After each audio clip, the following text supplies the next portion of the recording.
was on the radio. One of our all-favorite movies, Back to the Future, was in the movie theater.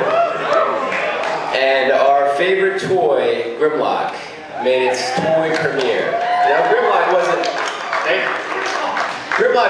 all that smart of an Autobot, but he sure was tough. He valued power and strength. A lot of these things are Decepticon traits, but not our man. No, he was special. He was cool. He made him talk like a caveman. That's all right. So we're excited not just to celebrate what he was, but also to take a trip and see really exactly what's cool about this guy and how he's changed and how he's made his way onto the silver screen.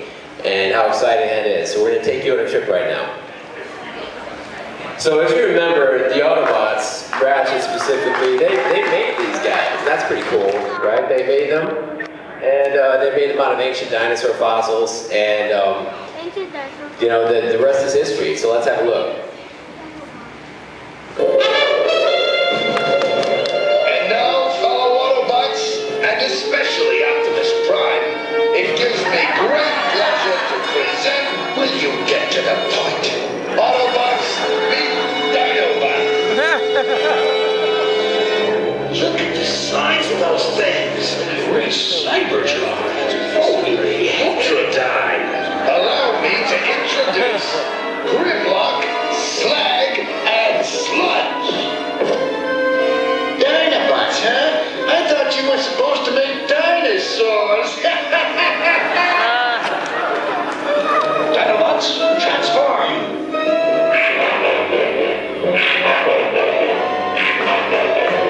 Interesting. What else can I do?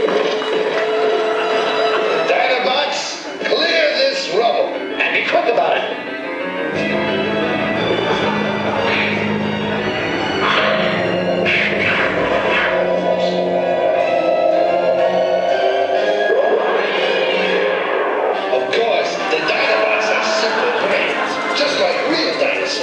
But nobody's perfect. However, we're working on improving them. They've gone haywire.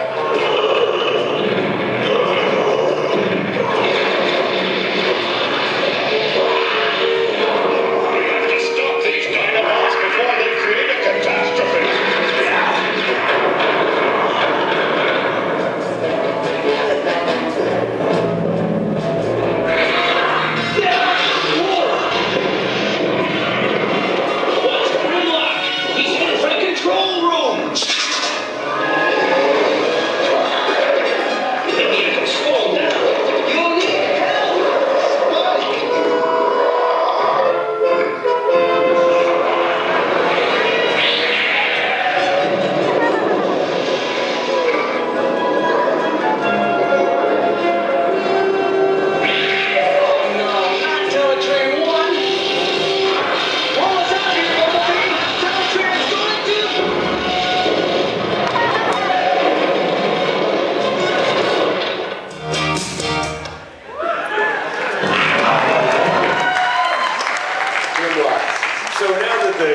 Dinobots have destroyed everything. We're going to take a run through the roll call. So, of course, without saying, everybody knows Grimlock. Let's give a round of applause for Grimlock. Why you think Grimlock's stupid? Me not stupid. Grimlock's smartest Dinobot of all. Unfortunately, that's probably true. I just wish all the Dinobots had more sophisticated brains. Brains? Grimlock know how to bash brains. Maybe bash yours. Give another round of applause for Grimlock.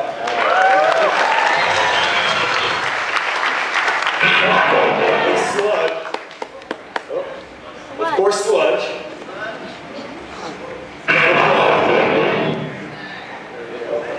Oh, this slide's going crazy. Sorry, guys. And Slag, Swoop, and Snarl.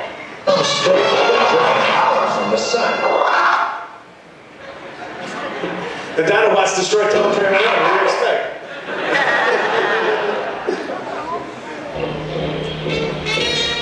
Good place for Dinobot tests. You Grimlock leader. First, target practice. Hit big rocks.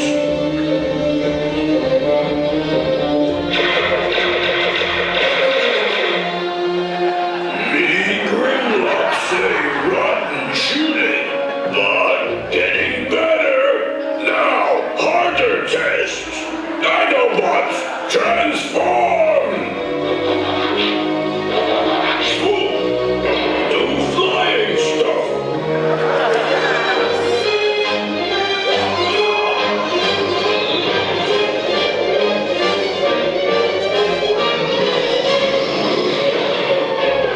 Slag! Do fire stuff!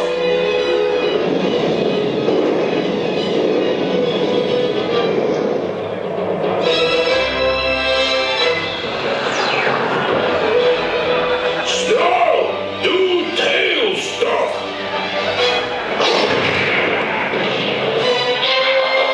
Getting better, but still not more better enough.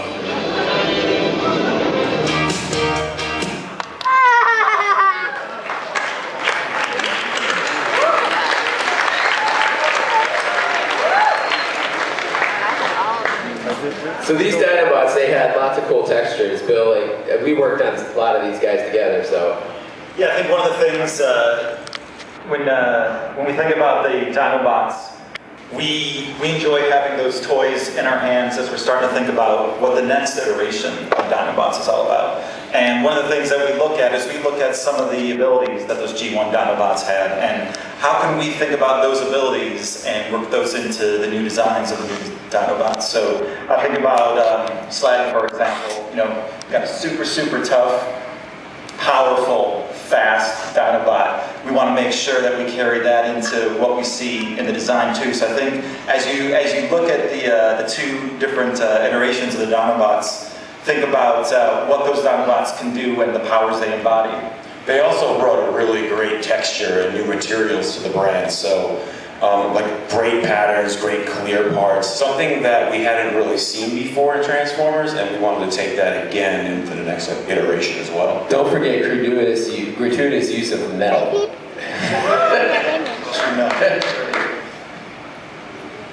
All right, guys, you've had a lot of awesome things to share so far. So, Mark, if you can start, share what was your favorite Dinobot and why? I think almost everybody would say Grimlock if they were given, a true share. But while everyone likes Grimlock, I always really liked Snarl. I didn't think Snarl ever got as much screen time as he deserved. There was something about a little vac metal gold shoulder armor with spikes on it that made him look like he should have been the third road warrior. And I always thought that was pretty cool to have Hawk Animal and Snarl running down. So I would have to say Snarl.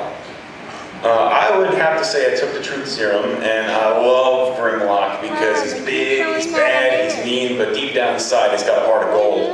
Plus, what's better than a Transformer that can turn into a T-Rex? He can breathe fire, and he's got an awesome sword. So Grimlock is mine. I'm gonna go. I mean, the Dinobot that I just mentioned earlier, it's Slag for me. I mean, you look at that clip. I mean, he single-handedly puts Optimus in his place with one blast, knocks him into the back wall. He breathes fire and he shoots frickin' lasers out of his triple horns. For me, it's easy, it's Sludge, because as an already little kid, I just like Brachiosaur, saying it's just that simple. Yeah, I gotta go with Slag too. He was the one Dinobot I had as a kid, and in the comics I was really excited to be able to make him the leader of the Dinobots. He's a great character.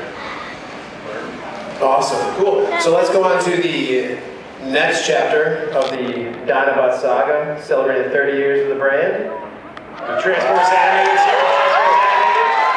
I gotta say, this was a great time for Transformers. I just joined the brand, and other some great designers like Eric Stevenella and Aaron Archer did some really good product, and I learned a lot from those guys. And unfortunately, I didn't get to work on these products, but I got to see some really great designs in them. Sorry, go ahead. I get the point.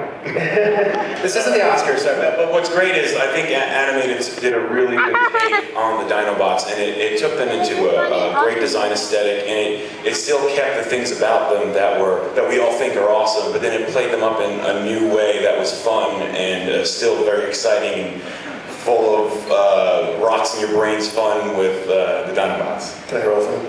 Yeah, good.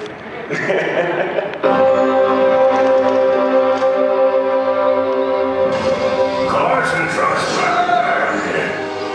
Nature good. Stupid nature. Come back and fight like Dinobot.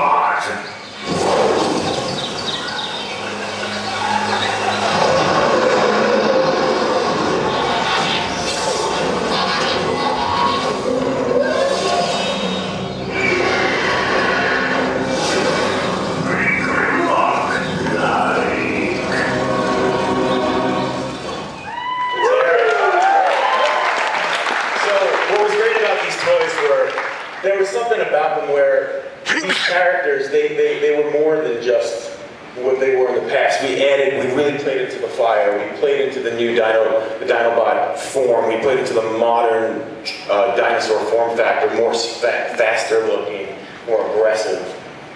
I always was in consideration. And for those who always wondered how Snarl became a Triceratops, this is actually when we started running into a bit of trouble with the name Slag, which if you've never visited the United Kingdom, means something totally different over there. So this is where we started to use that name a little bit less.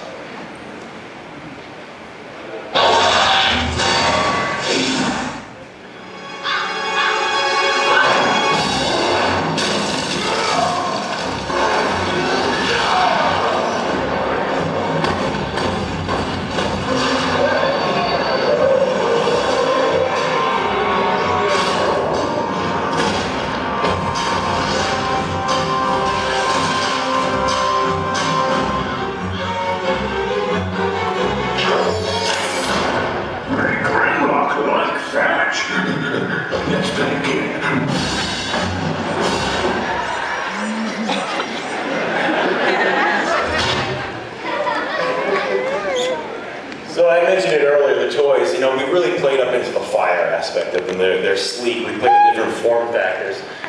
And you can see it here, like each character had like a club, fire club. Swoop had the mace with the lava inside of it. And of course Grimlock, we really went deep in there and we gave him the sword that emits fire. So it was a really great interpretation of where the characters are, and we took it even further.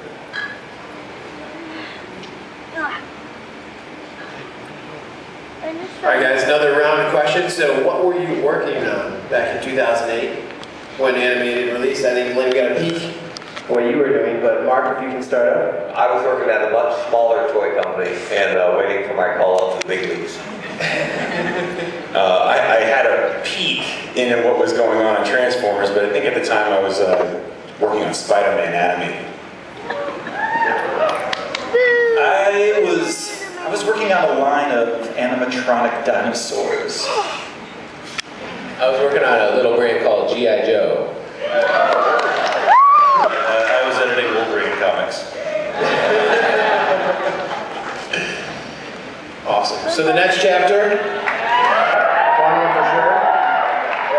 This is about the time that I came on to Transformers, and when I came to the comics, one of the first questions people asked me was, where are the Dinobots? When are the Dinobots coming back? And I was super excited, and I think when we all saw the trailer for Fall of Cybertron, I mean, I think that just got everybody going. I mean, they kind of been dormant for a couple years, and it was just amazing to see them come back in this new version.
And one of the things was, there were a couple things I thought were really exciting about the Fall of Cybertron version of the characters. One is that the way it delved back into the origins of the Dinobots and kind of brought in some of the elements that were in the Marvel comics, which gave it a completely different origin than was in the cartoon, where Shockwave was more involved.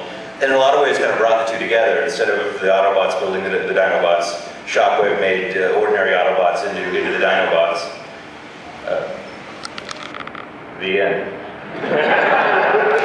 Hey, don't put that on there.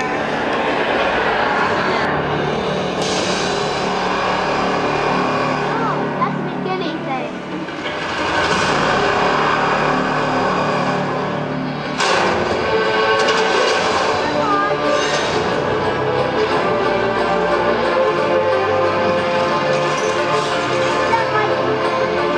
We knew that we wanted to make Dinobots and put them into the game, and they are kind of an oddball in the Transformers fiction, and so we really had to come up with a unique story that made sense to bring these characters to life.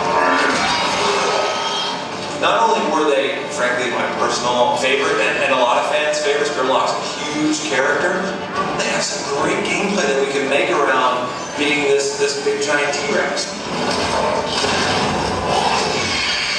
But we came to Hasbro to pitch what we really wanted to do with this game. They were in the process of creating the Bible of all things Transformers, all the lore, kind of creating this huge binder of everything that fit in the universe going forward. Dinobots didn't really have a place. They were trying to figure out where they were going with them. With that, we made this super impassioned speech about how important the Dinobots were for us, and we desperately need them, and Hasbro gave us the green light.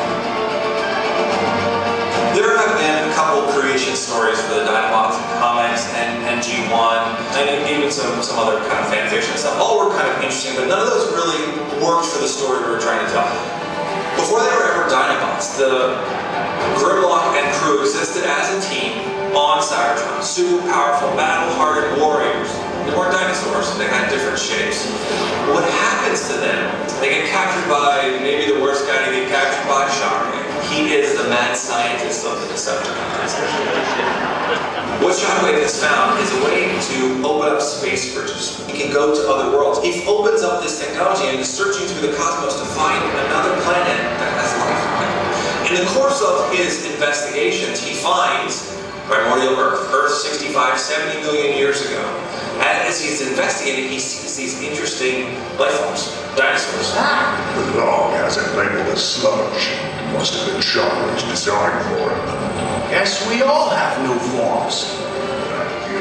He turns them into these shapes. He sacrifices some of their mental processing power to give them more physical raw power. He hopes to control them and give them these new powerful combat forms. Sort of backfires in the sense that it's successful transformation. They are given these new shapes that are super powerful, but nobody controls Grimlock.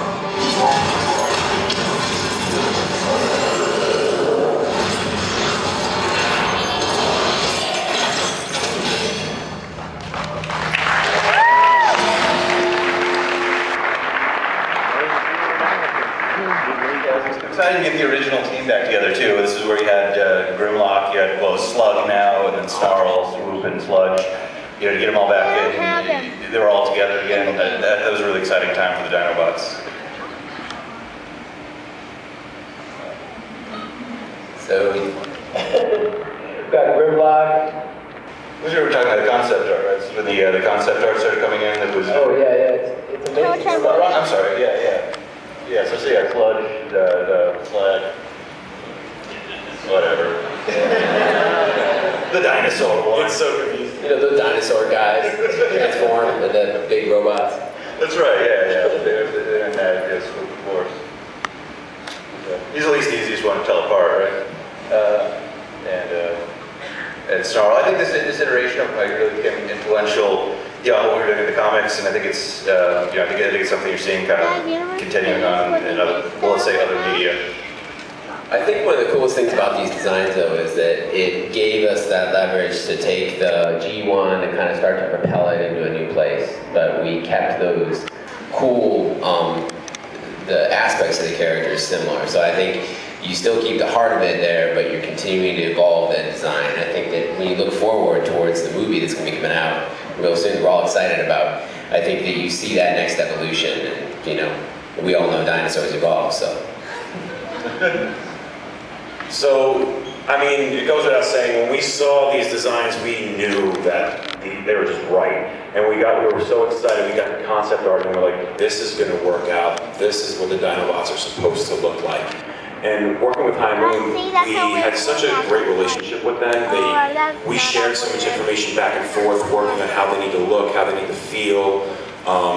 And working with them, we were able to kind of play into the powers that they have. So this is a design that was done where we wanted to play up the fact that Grimlock breathed fire in the game. You can't really put fire in a toy. So we wanted to play up his energon fire, so how could we do that? So the idea was we can put the red LED in his mouth, and then when you pull on it, it looks like he's charging up. And actually, it's light piped in such a way where it looks like his, I guess, lack of a better word, diodes are starting to glow. And I think we nailed it pretty close to the game reference. It was I actually got the privilege of working on this item, and it was an honor to work on it. I think the final product came out pretty sweet.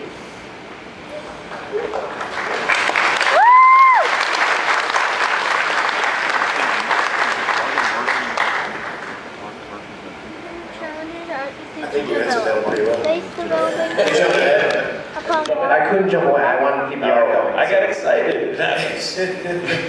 No problem. It's good, man. All right, so, of course, John, you hinted at the next chapter. Age of Extinction. Coming to theaters next Friday. We're really excited about that. Then you guys want to touch on a little bit of, before we do. We're watching the movie. This is the greatest advance in modern physics since the splitting of the atom. A rare metal, molecularly unstable.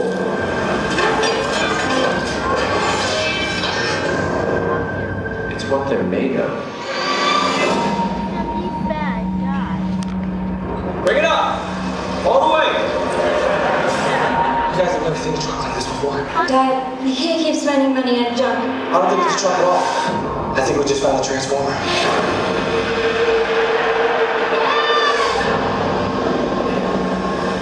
But I ask you this once. Where is Optimus Prime?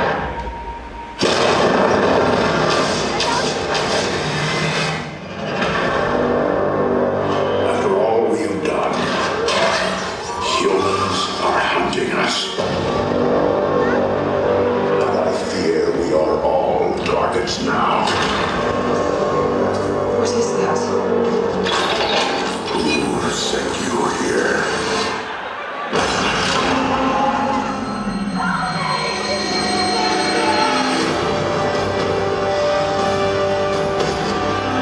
This is not war. It's human extinction.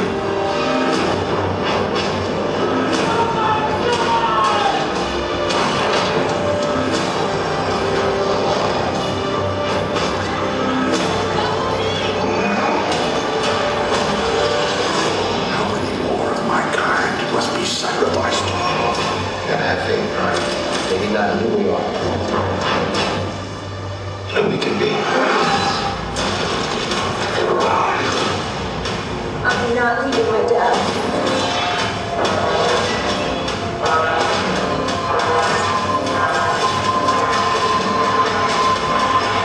We need a new army.